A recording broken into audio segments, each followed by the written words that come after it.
All right, man. Welcome to the Bears post-game show from the Mid Show, presented by Miller Lite. Bears losing the Saints 24-17. We'll kick it off here. Let's hear from my Bagent boys. Chief, let us go.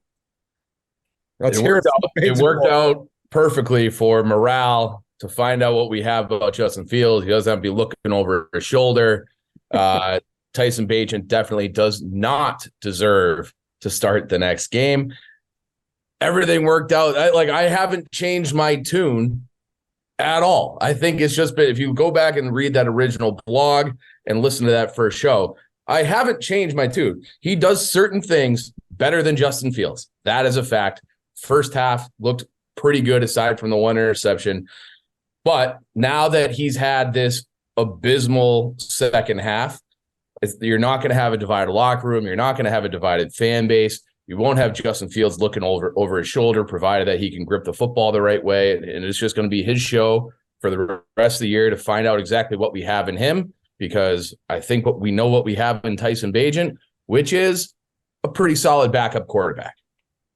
Yeah, look, I'm obviously kidding. I know. I don't want to sit here and be like, oh, this is a moment to dunk on it. I want to talk about the Bears and what's going on. Because listen, those two touchdown drives and in the first half, I liked what I saw too. He gets and he's good with, he when it comes to the route tree and looking through his reads, he's good. It's when it seems like he gets in trouble when nothing's there and he tries to be a playmaker, not so much, or he tries to get a feel on someone else that's, backyard football, so to speak. That's where he kind of seemed like he was getting in trouble. But there were definitely some positive things in the first half that are unfortunately all negated by his second half. Yeah, and I do genuinely think that is ultimately for the best for like the organization and for Fields, because you don't I do think there would have been if they had won that game today and he played in the second half the way he played in the first half, it would have been a civil war. It would have been a civil war. And quite honestly, I don't really even feel like arguing. I'm tired. I don't even know exactly how I feel. If he had balled out today the whole game and they got the win on the road, I don't know. I would have to sit, because I had always penciled. I had said for weeks that bring him back for that Thursday game and let him smoke Carolina. But if he had put together a full game like he did the first half, I'd have some thinking to do. I think we all would. I don't think that there's much thinking to do moving forward, though. But I think that he did prove that he belongs in this league. He is not physically overmatched. His accuracy was an issue, but the reads were correct. So I saw, from my eyes, a lot to like, but the turnovers were just fucking horrible. But rookie will be a rookie, I suppose. Now give Fields the keys back and let him, win whatever he can to head into next year. Because no one's looking playoffs at this point, but it's do or die time for Fields. That's it. Yeah, I would agree. Yeah, 5 turnovers, obviously not great. One was a fumble by DJ Moore. The other were 4, 3 interceptions, 1 fumble. There was a fumble at the end, I believe. Yes. Yes. So the 3 picks, and I think we had a situation in the Chargers game where he threw a pick, and it was it looked weird, miscommunication with wide receiver. I think you could put all 3 squarely on Tyson Bagent today. Yeah, for sure. All behind. Someone was making a point that maybe on the second interception, Mooney could have done a better job fighting back to the ball, but I think that's nitpicking. And I think those interceptions were on him, kind of like what you said, Dave, is an accuracy thing, which has never been a problem. One thing, though, Ed, you're saying when he got in trouble when he was trying to be a playmaker and stuff, he actually did a pretty good job of that in the first half too, using his legs. He was doing I thought he did a pretty good job. But yeah, but that was mostly in the first half. Yes. Uh-huh. I think exclusively in the first half, and it almost kind of looked like they were doing more mesh, kind of zone read plays with the running back with Bagent than they've ever done with Fields. It was bananas to see that. And I think overall, I thought he got pretty solid line play in the passing game today, until maybe that last drive or two. Yeah, I mean 8 penalties to 1. Some other stats here. We didn't sack the quarterback one time. It's crazy, and this is I said this in my post-game video. It's crazy that the barometer is so low for this team right now. That's what we saw. We saw a 5 turnover game, and didn't get 1 sack. Defensively, not the worst game, but certainly not good. And that still felt like one of the better games this season. That's bad. Did you ever feel like they were going to win? Because I didn't. No, but still to be in it till the end. They had no business being in that game. Yeah. They had none. And that's, to me, an indictment on the Saints, which, like I said, I'm not looking at an opportunity to shit on the New Orleans Saints, but clearly that's not a good team either. No. And they're a team that's right now fighting with the Vikings. And they're 5-4. Yeah, it was fighting for that last wild card slot. And that goes to show how even worse the Bears are when you stack it up. Like, it's very fucking grim. And like, we know that. I'm past the point of like getting worked up every week, but it just like more things come and you see it and you're just like, oh my God, like this team is like so much worse than we thought. Yeah. My preseason, on that note, my preseason prediction's officially dead. They can't they're not getting to 11 wins. So hand up, I got that wrong. Yeah, I don't know, man. It's can I give out a few attaboys? Sure. I'd like to give out a few too. I thought Sanborn was awesome today. I thought he played well too. I thought Edwards played decent too. It looked like for the first time where the linebackers actually were like flying around, like making things happen. I don't know if it's been Edmonds that's been thrown off that whole feng shui, but I do agree that the linebacker play was noticeable today. So they've been playing Sanborn at the strong side, Sam linebacker. They've been playing Edmonds at the mic. It almost feels like it, like just looking at their bodies, like it should be the opposite. You got the big 6'5" guy who can come down, stand over a tight end. Be on the strong side, take up blocks, and have the other smaller, quicker guy dart around and make plays. And that they've had that flipped all year long. I'm not an expert, but it does feel like, I don't know, maybe when Edmonds is back, maybe leave Sanborn at the mic and just see how that looks with those two guys. Yeah, I mean, they held him to under 100 yards, and that's not an easy team to hold under 100 yards. Like Kamara, and then obviously their Taysom Hill play packages are hard to stop. Like, it's just a design that teams aren't used to. So that touchdown they threw the back, I don't think I've ever seen a guy more open than that. And it did look like Sanborn got a little bit caught in caution, looking around. He was tangled up. It looked like Eddie Jackson kind of gave a shit effort as well. He had one play in the first half on a 3rd down where it's like he had the back and he went out to like the flat and the guy cut back in. It was like the easiest completion ever. And it just, you're like, he's loafing. He looks like a loafer. Mm-hmm. I do agree though. I thought Sanborn and Edwards looked more impactful. Sanborn more so than Edwards, but linebacker play in general, just they did a decent job against the run.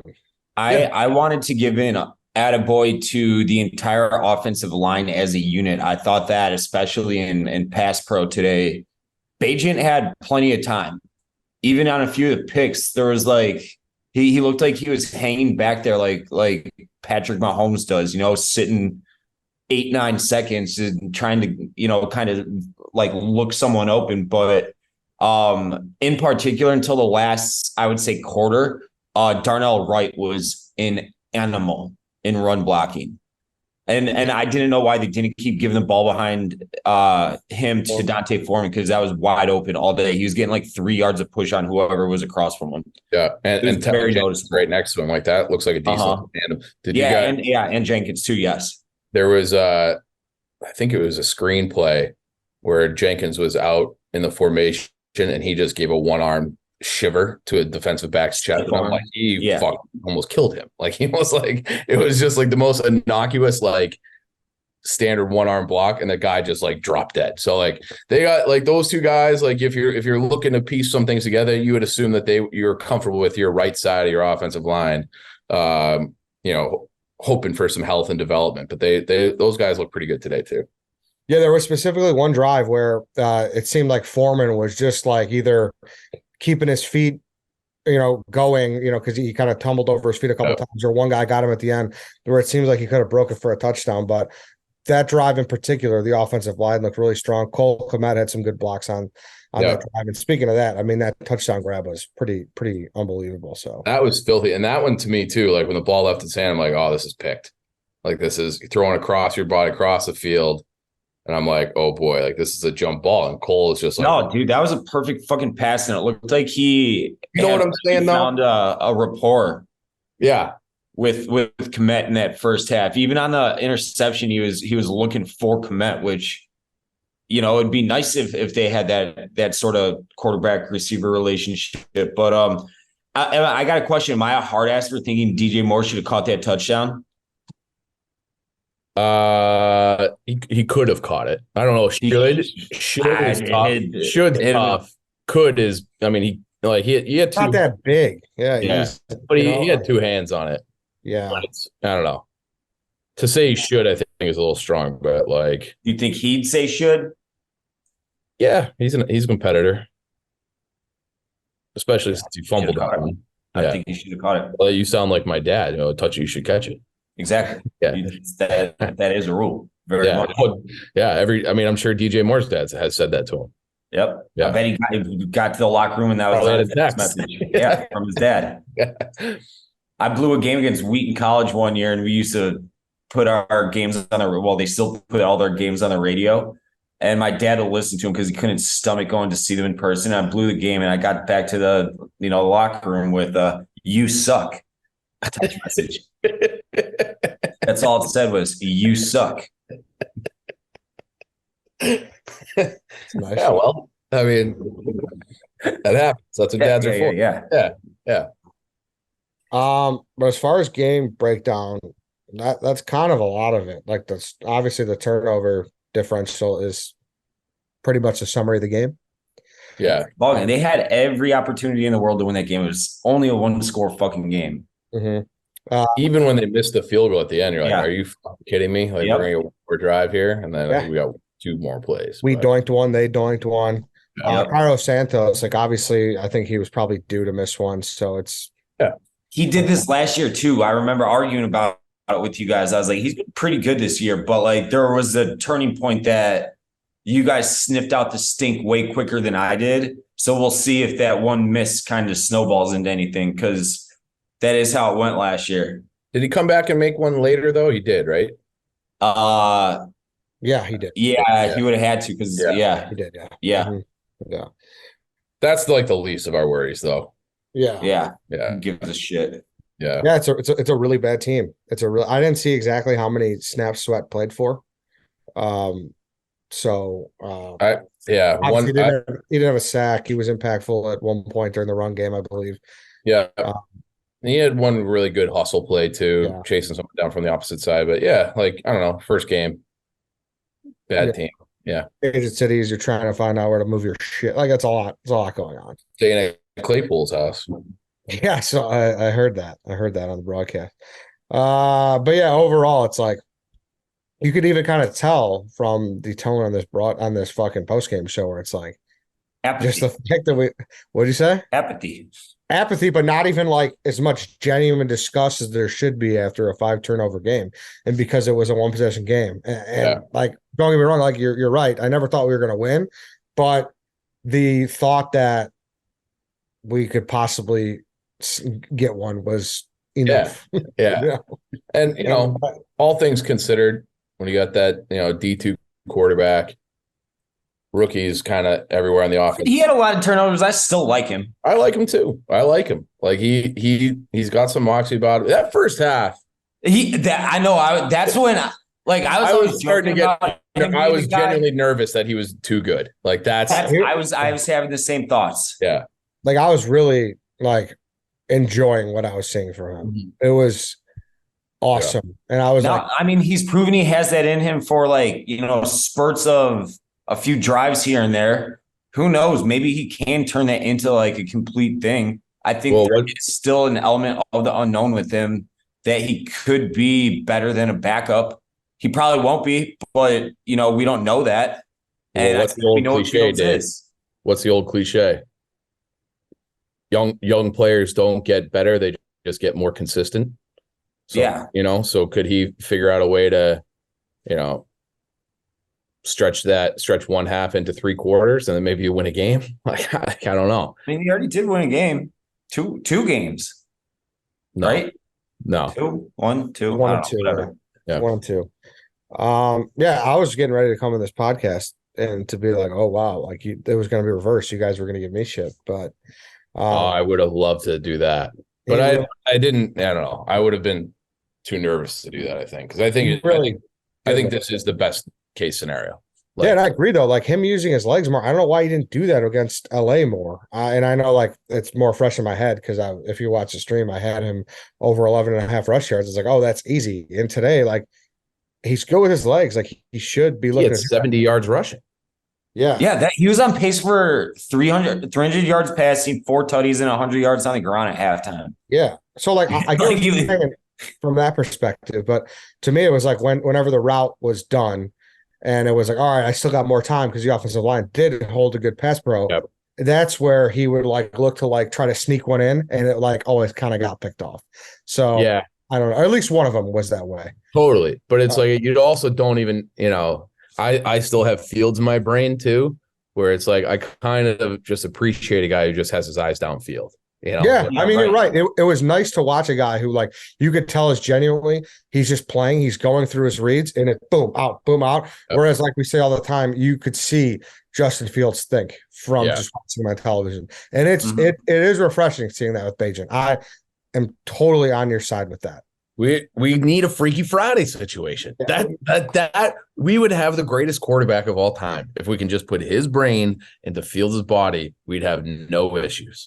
Or just like put them in a fucking chamber where they could just mesh, So yeah, like some comic book shit, like nuclear waste. Yeah, exactly. Just put them in a cylinder and they just combine. Well, why not? Someone tweeted this at me and I like got a genuine chuckle.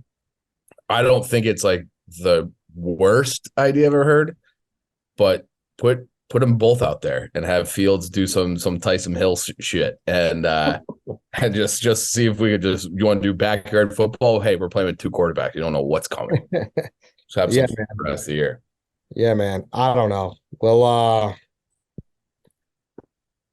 we'll ride this shit out, I guess. The toilet bowl on Thursday against the Panthers, which I do think we want to win. Must-win game. I do think, but it's weird. We're fucking super bad too. Yeah, but wouldn't we be tied with them? Right now, it's Arizona. At the time of this recording, it's Arizona, Carolina, us. Right. So I feel like who has more winning potential, though? Yeah, that's what like. I think it's us. So I think you want to beat Carolina. Yeah, maybe. I mean, they got their first win last week, right? Yeah. So maybe they're trending up. They just had to figure it out. They just kicked off right now. Yeah, they play. I mean, they could win today. Like they play the Colts with Minshew, so they could very well win today.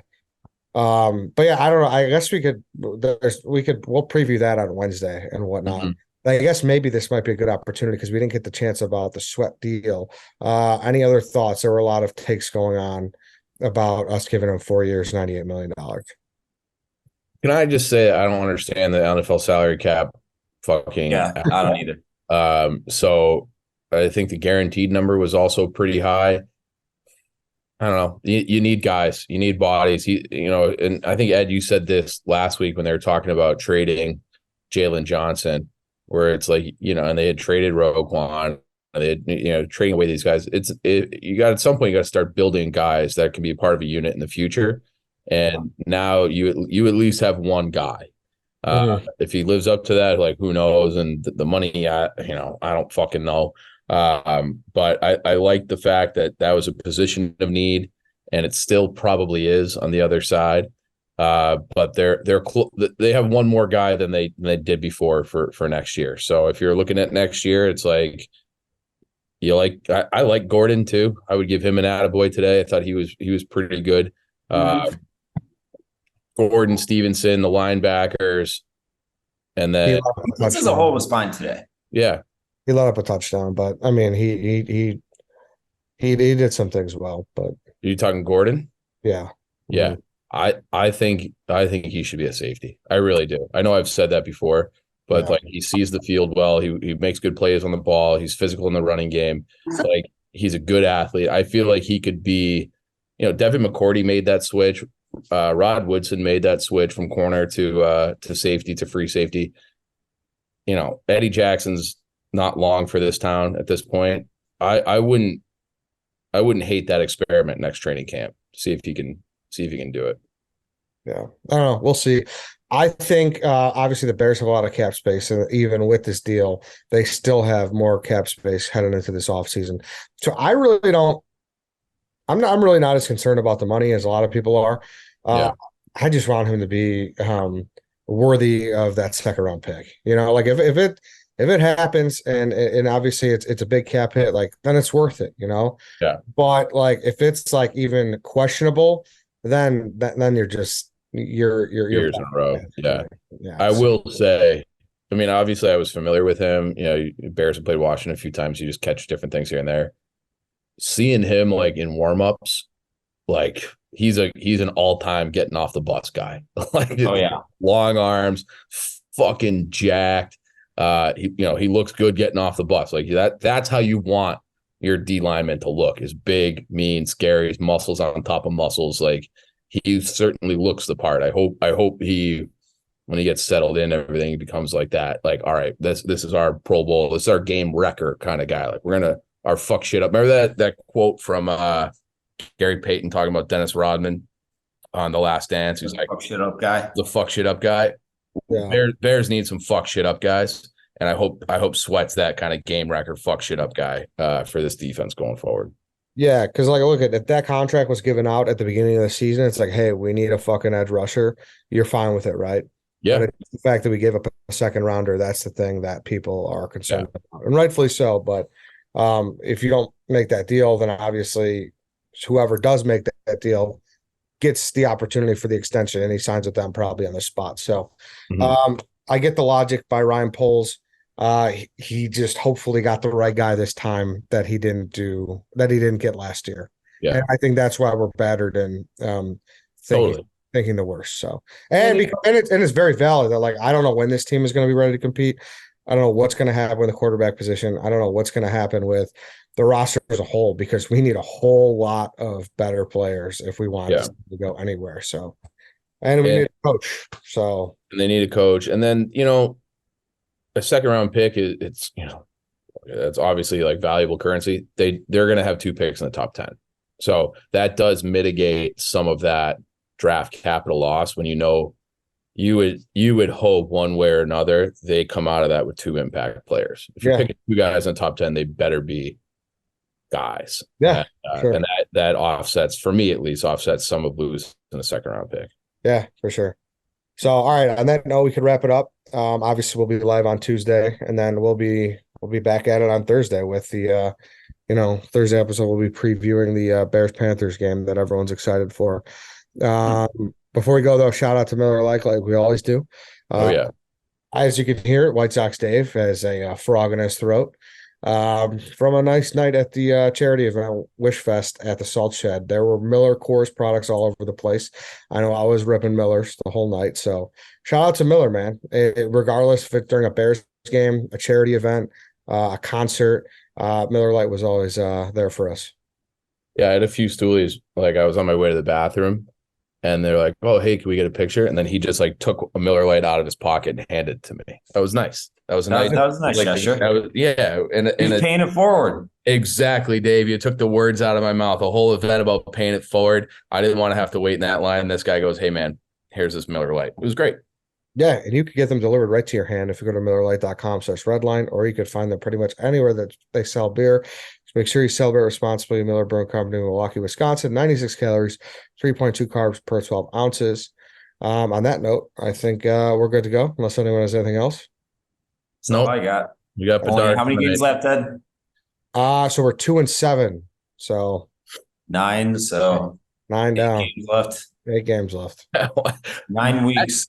That game today felt like a microcosm of the season. Like, you know, it's going to end badly, and it's just like grinding. Like, you're never quite going to get there. I don't know. This is going fast though. College football season is over. I don't know how that happened, but it's basically over. Like, once LSU plays Alabama, college football in my head is like, well, we're at the end. I mean, guys, it's November and we lost our fucking hour of sleep. We lost our hour of daylight. So like, yeah, the winter's coming and football season's almost over. Especially after Thursday, we'll have one less game. We'll have 7 to go. So it's that's just a couple days away. So yeah, it's flying. So it can't go by soon enough for Bears fans. So yeah. Sucks. Yeah, blows. Yeah. All right, everybody. Thanks for listening. Thanks for watching. Subscribe. We love you. See you next time.